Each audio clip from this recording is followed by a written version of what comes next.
బాంబుల మోతతో దద్దరిల్లిన గాజాకు కాల్పుల విరమణ ఒప్పందంతో ఉపశమనం దొరికింది. దీంతో అక్కడి ప్రజల ఆనందానికి అవధులు లేకుండా పోయాయి.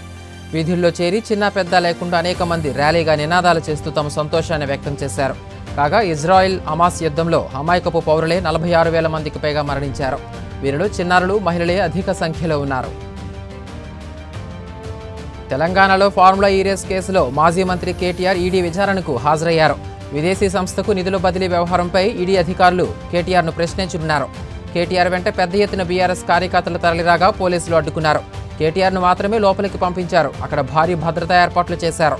బాష్పవాయువు, వాటర్ కెనాల్ను తెప్పించారు. జై తెలంగాణ, జై కేటీఆర్ అంటూ కార్యకర్తలు నినాదాలు చేస్తున్నారు.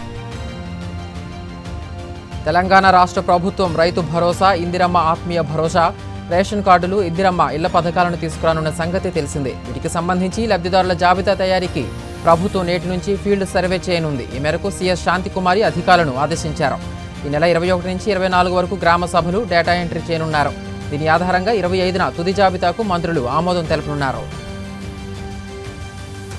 ఇండియన్ 3 సినిమా పనులు మరో 6 నెలల్లో పూర్తవుతాయని డైరెక్టర్ శంకర్ తెలిపారు. VFX పనులు పెండింగ్లో ఉన్నాయని, ఇంకా కొన్ని సన్నివేశాలను షూట్ చేయాల్సి ఉందని చెప్పారు. గేమ్ చేంజర్ మూవీ రిలీజ్ కావడంతో ఇప్పుడు తాను ఇండియన్ 3 పైనే ఫోకస్ చేయనున్నట్లు ఓ ఇంటర్వ్యూలో తెలిపారు. కమల్ హాసన్, కాజల్, సిద్ధార్థ్ తదితరులు ఈ మూవీలో నటిస్తున్నారు. దేశంలో ప్రకృతి వైపరీత్యాల కారణంగా 3,200 మందికి పైగా మరణించినట్లు వాతావరణ వార్షిక నివేదిక 2024 పేర్కొంది. అత్యధికంగా 1,374 మంది పిడుగుపాటుకు గురై మరణించగా, వరదల వల్ల 1,287 మంది, వడదెబ్బ కారణంగా 459 మంది చనిపోయారని వెల్లడించింది. వరదలతో అత్యధికంగా కేరళలో, పిడుగుపాటుతో బీహార్లో మరణాలు చోటు చేసుకున్నట్లు పేర్కొంది. మరోవైపు గత ఏడాది అత్యధిక ఉష్ణ సంవత్సరంగా నిలిచింది. తెలంగాణలో చలి తీవ్రత మరో 3 రోజులు కొనసాగుతుందని వాతావరణ శాఖ తెలిపింది. పొగమంచు ఎక్కువగా ఉంటుందని తెలిపింది. ఉపరితల ఆవర్తన ప్రభావంతో ఆంధ్రాలోని చిత్తూరు, అన్నమయ్య, తిరుపతి, ప్రకాశం, నెల్లూరు జిల్లాల్లో 3 రోజుల పాటు మోస్తరు వర్షాలు కురుస్తాయని వాతావరణ శాఖ వెల్లడించింది.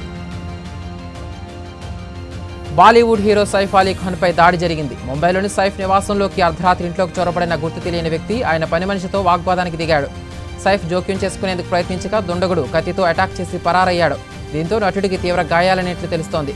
ప్రస్తుతం లీలావతి ఆసుపత్రిలో చికిత్స పొందుతున్నారు. సీఎం రేవంత్ రెడ్డి నేటి నుంచి 8 రోజుల పాటు విదేశాల్లో పర్యటించనున్నారు. ఇవాళ సింగపూర్ వెళ్తున్న ఆయన అంతర్జాతీయ సౌకర్యాలతో ఏర్పాటైన స్పోర్ట్స్ యూనివర్సిటీలు, స్టేడియాలను పరిశీలించనున్నారు.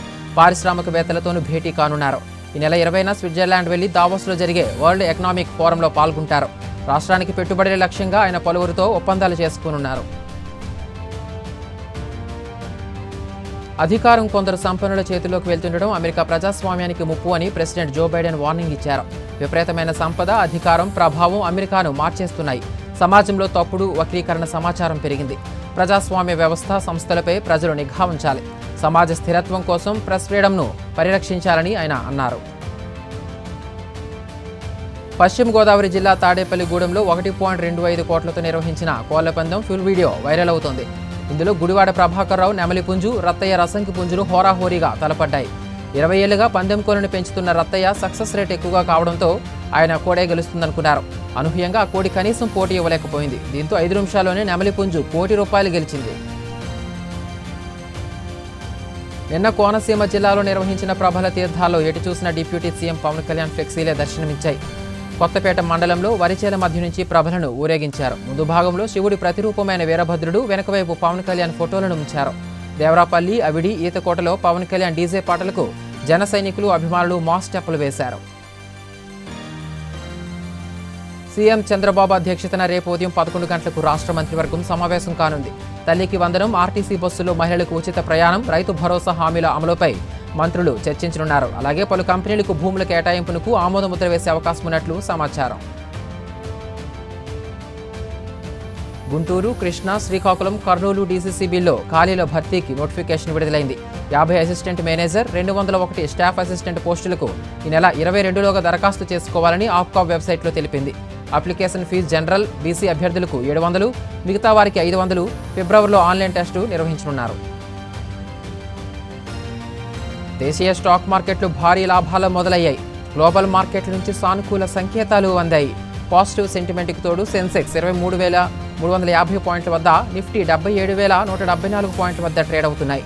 Bank, finance, media, metal, PSU bank, realty సూచీలు కలకలలాడుతున్నాయి. అదాని షేర్లు పుంజుకున్నాయి. ఇవాళ హైదరాబాద్ మార్కెట్లో బంగారం ధరలు భారీగా పెరిగాయి. 10 గ్రాముల 24 క్యారెట్ల గోల్డ్ 550 రూపాయలు పెరిగి 80,620కి చేరింది. 22 క్యారెట్ల పసిడి ధర 500 పెరిగి 73,900 పలుకుతుంది. కేజీ వెండి ధర 100 రూపాయలకు పెరిగి 1,00,000కు పైగా చేరింది.